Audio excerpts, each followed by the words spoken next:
bumalik sa simbahan Katoliko? Para sa iyo. Unang-una yung mga magulang ko. Kasi ano sila eh, Catholic talaga sila bro eh. Hindi sila nag-umanib sa pinayong paniniwala mo no? Hindi bro, talagang matibay sila sa pananampalataya.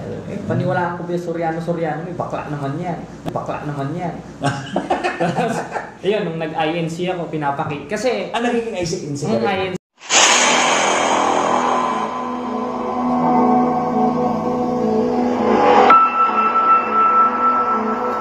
paano sasawayin?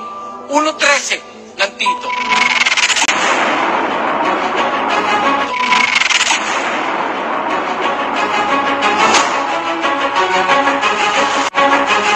Sawayin mo, may kabaksikan sila upang magpakagaling sa pananampalataya. Gusto mong gumaling ang tao? Ang mali, sawayin. In the name of Jesus! Gusto namin kayong malita. Si Jesus Christ dito na nakapira sa akin.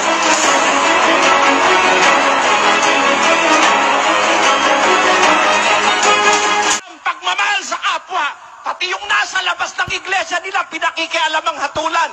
Sa Biblia, ang sabi ni Pablo, sa labas, Diyos ang humahatol. Pag walang kontra sa mali, lahat ng tao maniniwala sa mali.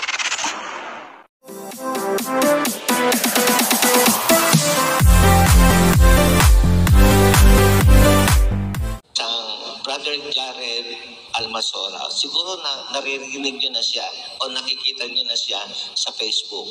At ito po yung sa personal, ito na siya. Halika dito. Yan. Ito po yung gusto kong ipakita sa inyo mga kaibigan. Almasora.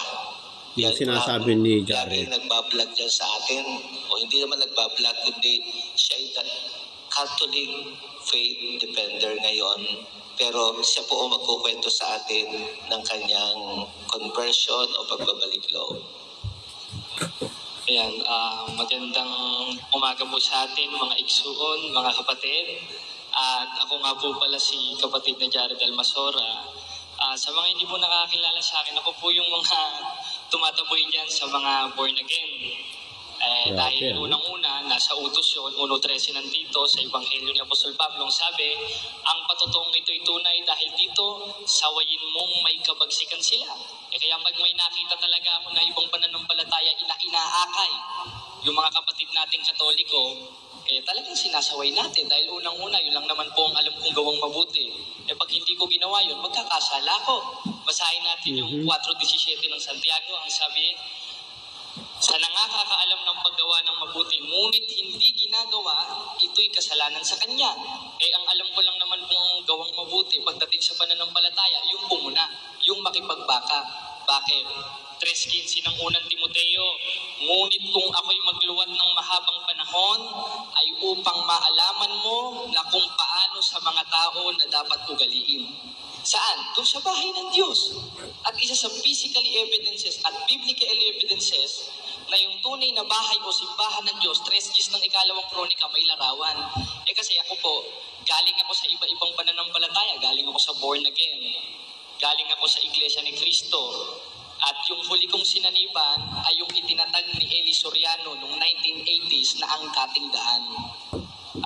Nagtagal ako doon, naging defender po ako ng dating daan ni Soriano. At sari-sari po ang mga nakadebate ko, si Rashid.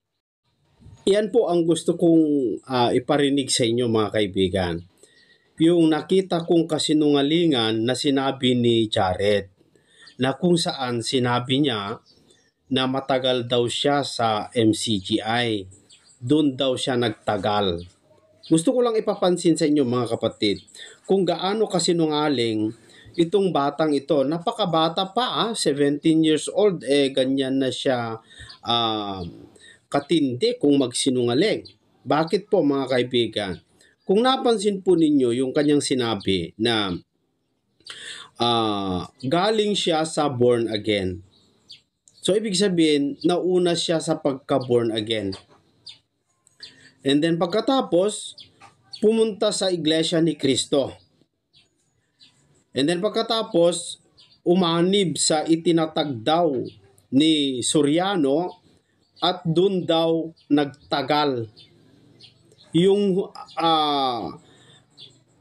MCGI, doon daw siya huling umanib at nagtagal at naging defender ng MCGI. At sa kanyang pagiging defender, napakarami siyang kinadebate. At isa na daw dyan si Rashid, mga kaibigan, yung debater ng Muslim. Gusto ko lang ipapansin kung gaano kasinungaling itong bata. Kasi may mga pagkokontra-kontra yung kanyang mga paliwanag. Delikado po itong batang ito at yung mga naniniwala sa kanya ay mahahawa niya. Unang-una, kung panuurin mo yung kanyang mga estilo ngayon, ay naghahanap lamang po siya ng kasikatan. Ang hanap niya hindi kaluluwa, hindi pagtuturo ng katotohanan, kundi ang hanap niya ay kasikatan, pera. Nagmamataas, mga kababayan, kasikatan sa media, no? Bakit ko sinabi na matindi ang kasinungalingan ng batang ito? Kasi sabi niya, siya daw ay naging born again una naging born again. Pangalawa, sumanib siya sa Iglesia ni Cristo. Pangatlo, at ang huli ay yung MCGI at dun siya nagtagal. Ang gustong palabasin niyang kanyang pananalita ay pagkatapos ng MCGI saka umanib sa Iglesia Katolika. Hindi po yun totoo, mga kaibigan. Hindi po yun totoo. Ituloy ko muna. Hindasan yung debater po yun, national debater po ng Islam. At madami na rin po. Ngayon, pwede po ba, Padre, i-share ko lang po yung, yung mga atake nila Soriano at sagutin natin. Ngayon mga kapatid, para hindi po tayo maloko ni Eli Soriano, kasi galing rin po ako dun unang-una, nang batikos rin ako sa simbahan. Yan ay kang Catholic Church. Ang dami ay kang lasengo dyan. Ang dami ay kang sugarol dyan. Kaya ikaw akong umalis dyan. Ganun po kasi ang mga paratang ni Soriano at paratang po namin.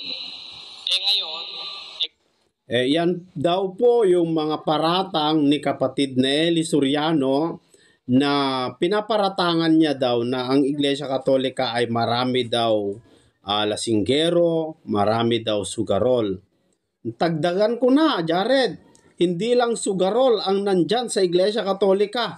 Marami ding mga babaero, marami ding mga kriminal, marami ding mga drug addict dyan. Tinitiyak ko sa iyo, Jared, hindi lang lasinggero at sugarol ang nandyan. Kaya Jared, alam nyo kung bakit ko sinabing sinungaling itong batang ito?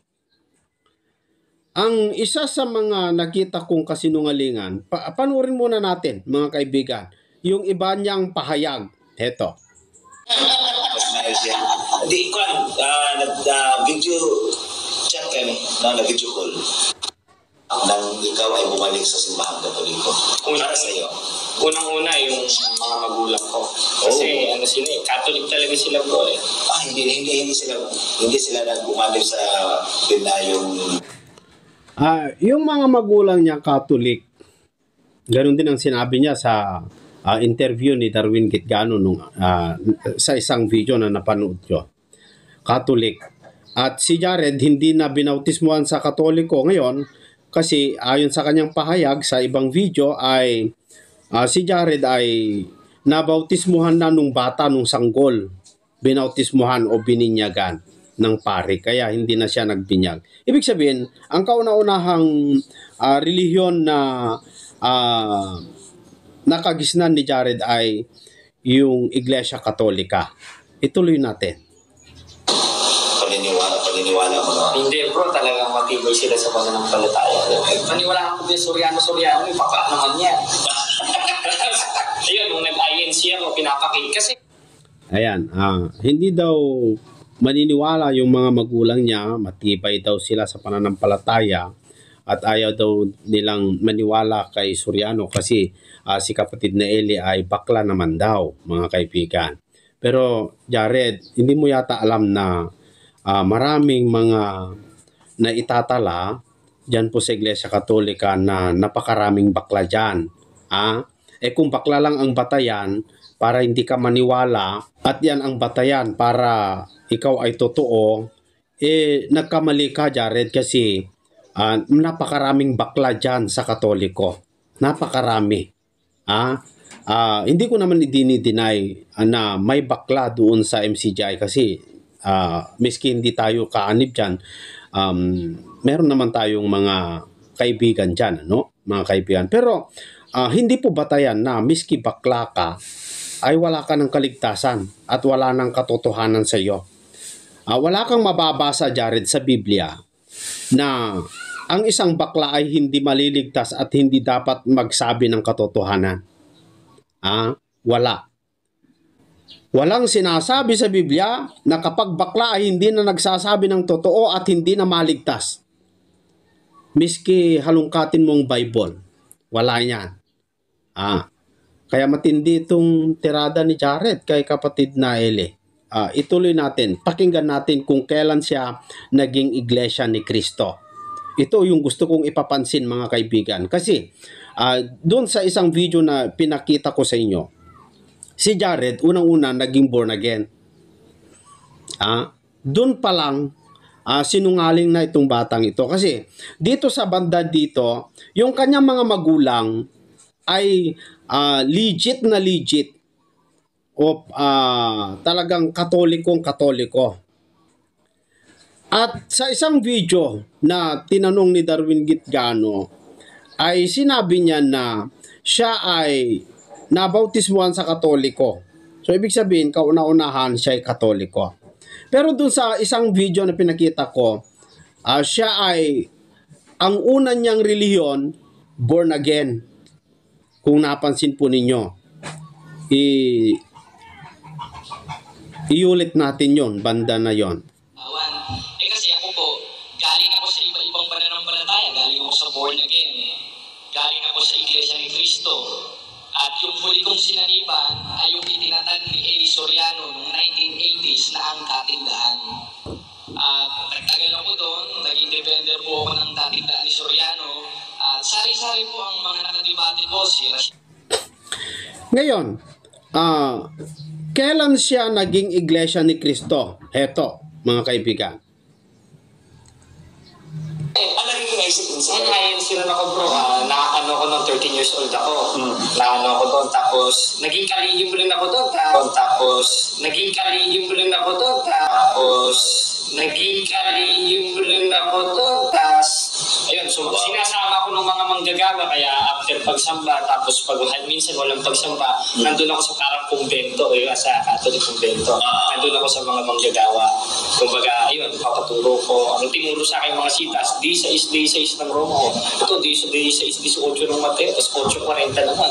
Wala namang klarong pagpapaliwanag. Doon ako nagtaka noon hanggang sa nakapakinig ko kay Soriano. Sabi ko, akala ko yun rin ang tama si Soriano. Ayan, mga kaibigan. Kung napansin po ninyo, 13 years old siya nung umanib sa Iglesia ni Cristo. At sa edad na 13 years old, naging kalihim ng Iglesia ni Cristo. Kayong mga Iglesia ni Cristo, naniniwala ba kayo sa sinasabi ni Jared na siya'y naging isa sa mga kalihim ng Iglesia ni Cristo?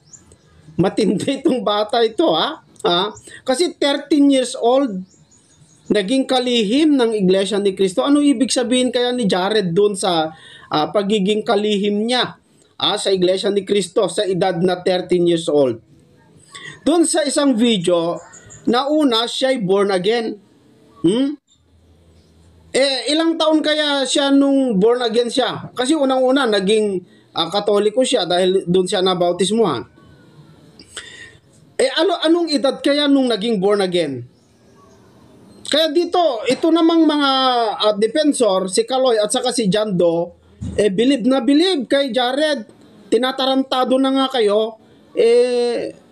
como pabor sa inyo, yung bata ay ano. Alam nyo mga kaibigan, iniisip ko 13 years old siya, naging iglesia ni Cristo. Nauna siya sa pagka-born again. Tapos, sa pagka-iglesia ni Cristo, napatunayan niya mali. Dahil 1:8:40 lang at saka Roma 16:16 ang tinuturo daw, mga kaibigan, at hindi daw pinapaliwanag. Kilala ko bro, na-ano ko noong 13 years old ako. Na-ano ko doon, tapos naging kalihim rin ako doon, tapos ayun, so sinasama ko ng mga manggagawa, kaya after pagsamba, tapos pag minsan walang pagsamba, nandun ako sa parang kumbento, sa Catholic kumbento. Nandun ako sa mga manggagawa.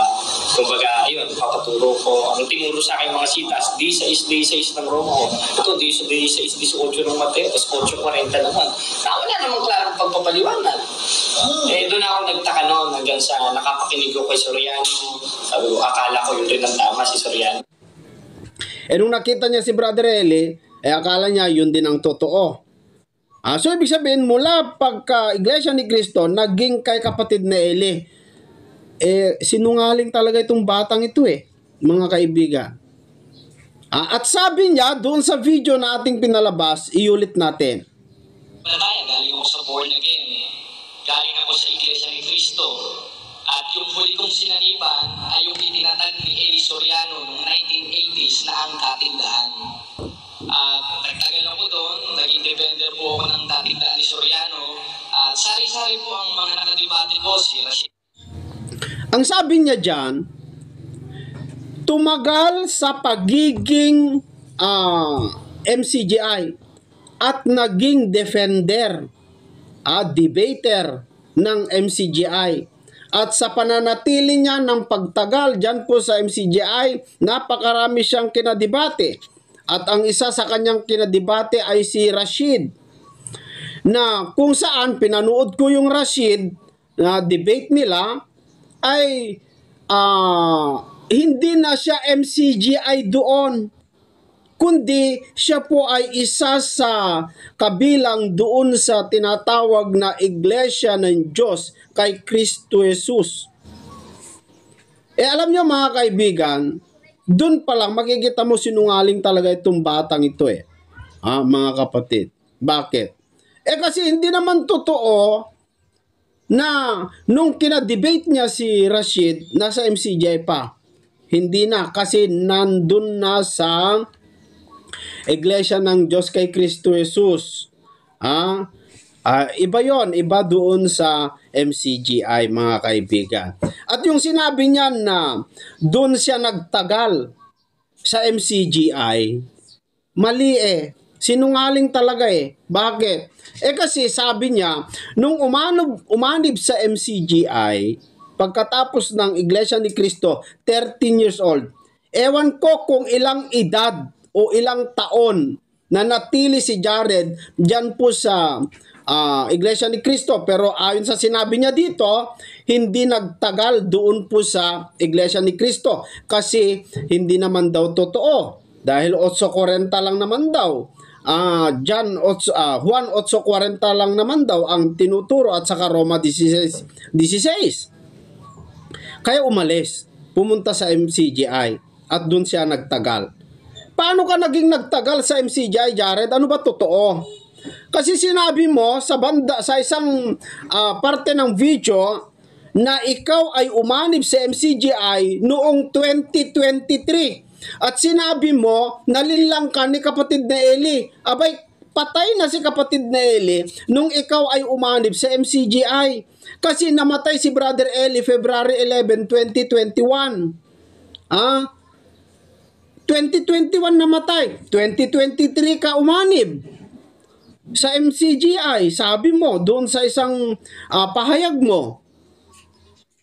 At sa 2023, nung nakipag-debate ka kay Rashid 2024, hindi ka na MCGI nun. Ngayon, 2025 pa lang, nasa Katoliko ka na. Paano ka naging matagal na debater o defender ng MCGI?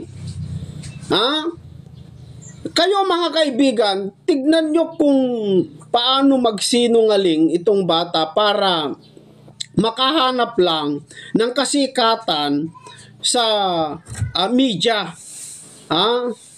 Gusto niya maging sikat sa media, kaya mag-ingat kayo mga taga punto por punto kapag sumikat na yan, pinapasikat nyo, kapag sumikat yan, ay tiyak na tiyak, aahasin kayo din yan.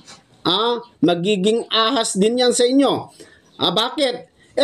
Sa daming mga organisasyon na kanyang pinuntahan, unang-una, born again. Sabi niya doon sa ating napakinggan. Ikalawa, Iglesia ni Cristo. Tapos sinabi niya, ang huli ay MCGI, pero ang totoo hindi. Bakit? Bago pumasok sa Iglesia Katolika, naging Iglesia ng Diyos kay Kristo Jesus pa siya muna, mga kaibigan. So hindi yung MCGI ang huli niyang inaniban bago naging Katoliko. Kaya dyan, sinungaling itong batang ito. Kaya hindi po katakataka kung bakit si Erin na kanyang kaibigan ay hindi sumunod o hindi po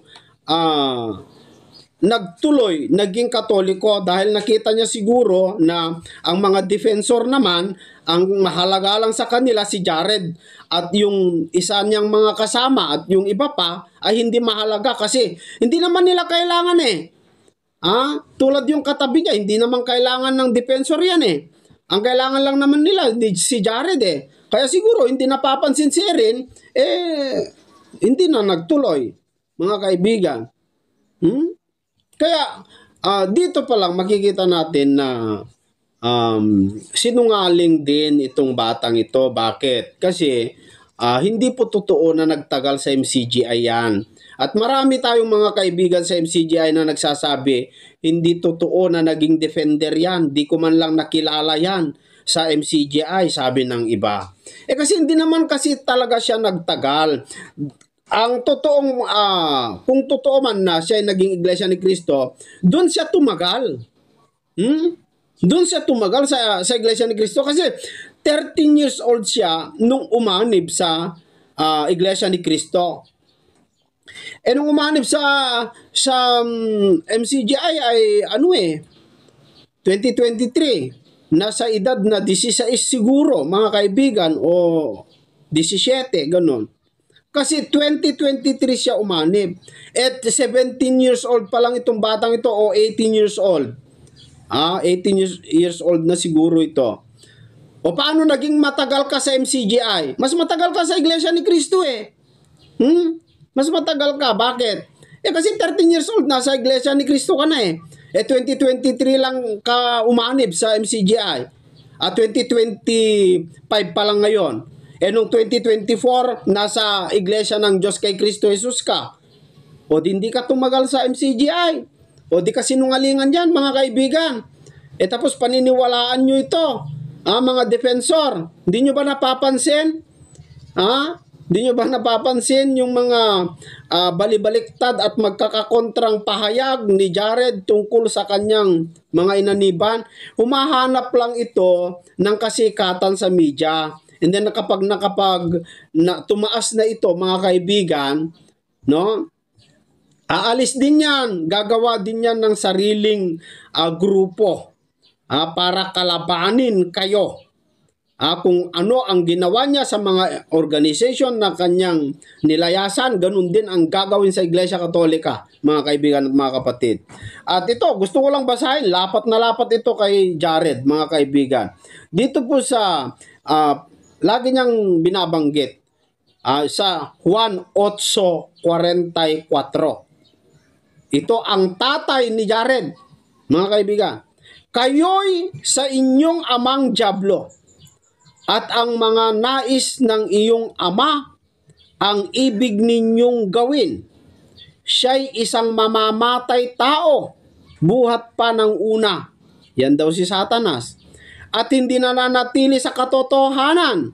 Yan din si Jared, sapagkat walang katotohanan sa kanya.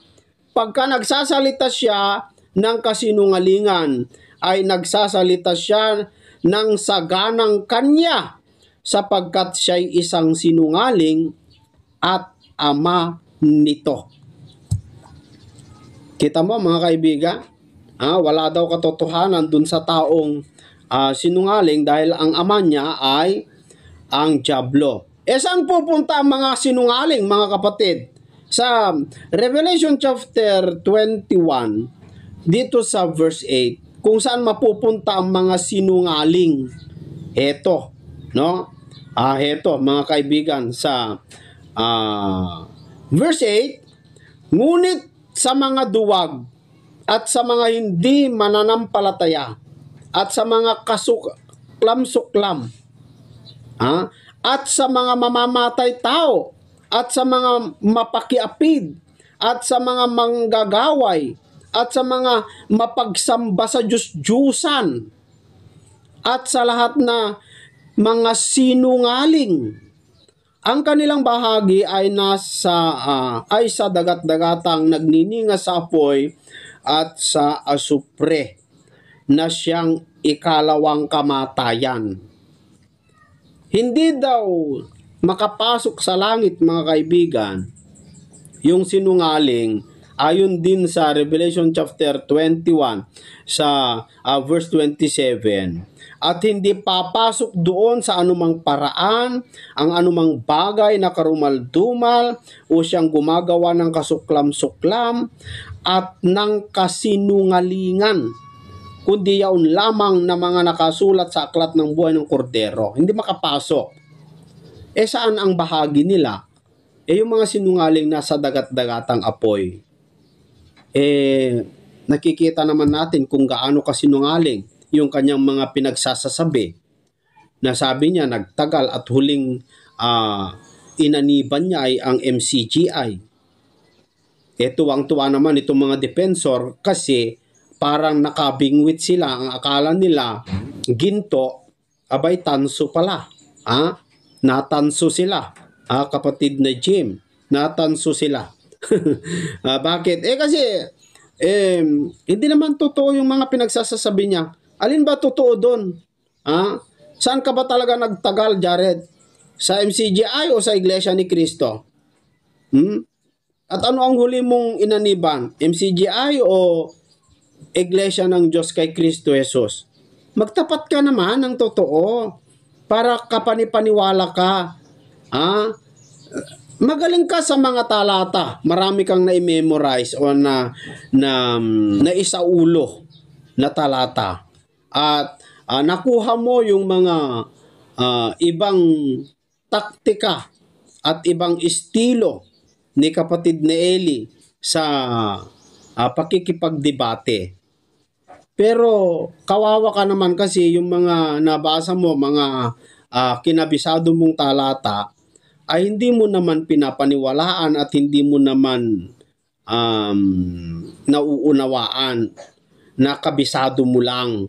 Ginaya mo lang yung mga estilo ni Brother Eli, pero hindi mo talaga nauunawaan, Jared. Nagmamataas ka kasi sayang yung galing mong mag-memorize. Dinagdagan mo sana ng pagkaunawa at humingi ka sa Diyos ng talagang pagkaunawa. Sana hindi ka umalis sa katotohanan na hindi naman Katoliko. Bakit? Kung ang Katoliko ay totoo, mga kaibigan, at ang Katoliko ay naging laganap ngayon, dahil yan po ang tinitindigan po ninyo, dahil ang Katolika kanyo ay universal o laganap. Kung talagang lumaganap ng Katoliko, bakit? Napakalaking bakit. Ang laganap sa mundo ngayon, kasamaan. Kung laganap na ang Iglesia ni Cristo o Iglesia Katolika, kung laganap na ang Iglesia Katolika, na yan kanyo ang itinatag ni Cristo na Iglesia, ay naging laganap na sa buong mundo. Dahil kayo ang napakarami kanyo, mga kaibigan. Ba't ang laganap ngayon sa mundo masama? alin ba totoo? At kung kayo ang itinatag ni Kristo na iglesia, abay sinungaling ang Biblia. Bakit? Ang sabi kasi sa Biblia, ang pumapasok sa daang makipot, maliit. At ang dumadaan doon sa daan na maluwang, marami. Ano ba totoo? At yung maliligtas, mas marami kasi ang mahihiwalay sa katotohanan kasi ang tao, mga kaibigan, mas gusto nila yung pansarili. Baliktad kayo eh. Tapos sabihin nyo, ang MCGI ay hindi totoo, nagsialisan na ang mga miyembro. Dahil ba nagsialisan, hindi na totoo, mga kaibigan? Dahil ba nagsialisan ay hindi na totoo? Na sa Biblia naman, mga kapatid, sabi ni Apostol Pablo, dito po sa libro ng Gawa 20:28, ito ikinakapit pa ito sa mga iglesia katolika, no? Pero dito sa iglesia sa Gawa 20:28, ganito po ang sabi ni Apostol Pablo. Tignan po ninyo, no? Kung ang iglesia ng Diyos na binili niya sa kanyang sariling dugo ay walang nagsialisan. Walang nagsialisan. Ito yung sinasabi ni Sagani na ikinakapit niya sa Iglesia Katolika dahil daw sa nabasang obispo. Pero kung sa English, basahin mo yung obispo ay overseer. Mga kaibigan, no?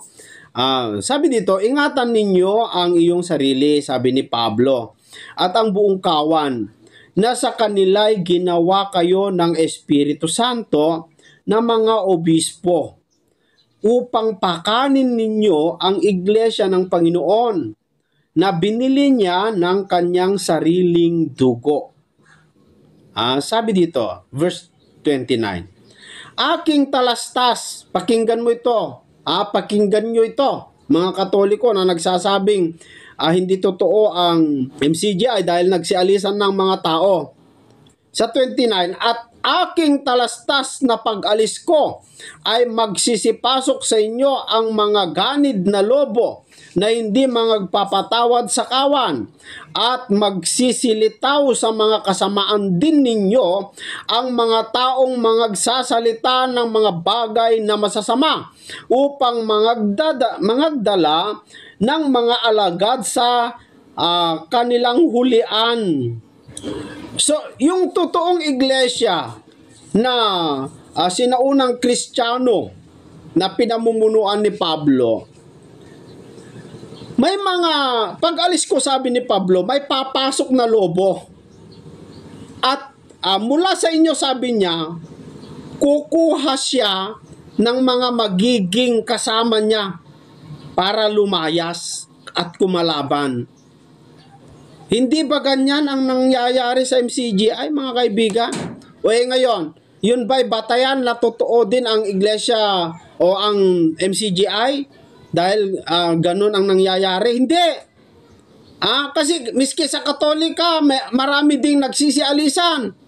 Miski sa Iglesia ni Cristo, miski sa Sabadista, marami ding nagsisialisan. Kaya hindi yan ang batayan. Para patunayan mo na mali ang isang reliyon kung may nagsialisan na o tama ang reliyon kung ang kanilang miyembro ay nagsialisan. Hindi batayan yan.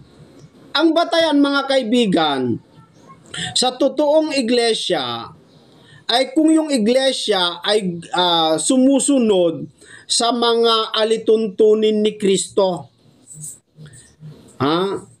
Kaya hindi organization ang iglesia ng Diyos Ang iglesia ng Diyos, yung mga tao na sumusunod, sumasampalataya sa aral ni Kristo. Hindi organization. Tandaan nyo yan, hindi Katoliko, lalong-lalo, mga kaibigan. No? Dito, mga kapatid, sana ay napansin po ninyo yung gusto kong ipakita sa inyo. At maraming salamat po sa mga nagtitiwala sa ating programa. At sana po yung mga hindi pa po nakapag-subscribe, mag-subscribe po kayo. Maraming salamat po sa inyong lahat. Hanggang sa susunod po mga kaibigan.